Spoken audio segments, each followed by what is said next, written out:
Welcome to our channel. Today we how to transfer PDFs to Notion with Zapier and OCR. Detailed guide step by step clearly. Begin by opening your Zapier account in your browser. Ensure you are logged into both your Zapier and Notion accounts. In Zapier, click on the Make a Zap button located at the top right corner of the dashboard. For the Trigger app, search for and select Google Drive. Choose the trigger event, New File and Folder. Connect your Google Drive account to Zapier if you haven't already. Select the specific folder where your PDF files will be stored. Test this trigger to ensure Zapier can detect new files in that folder. Next, add an action step by clicking on the plus button. Search for and select OCR as your action app. Choose the action event Extract Text from Image. Connect your OCR account, or use a built-in OCR feature in Zapier. Map the file from Google Drive to the OCR step. Test the OCR step to confirm that text extraction works correctly.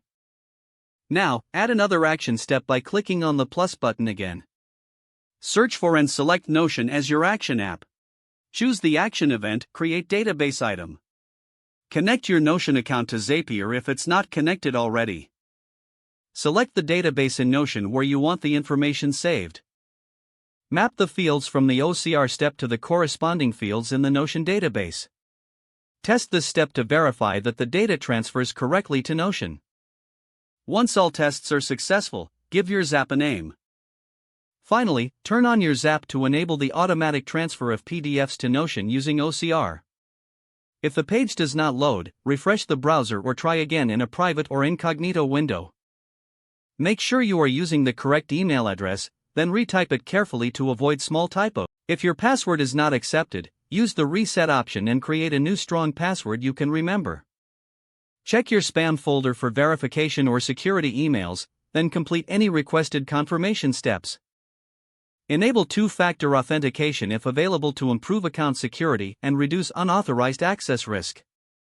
After signing in, review your profile details so your contact information and settings are accurate and current. If you see an error message, note it down and try again after restarting your device and internet connection. Log out when you finish, especially on shared devices, to keep your account and payment information secure. If the page does not load, refresh the browser or try again in a private or incognito window. Don't forget to like this video and subscribe to our channel for more step-by-step tech guides.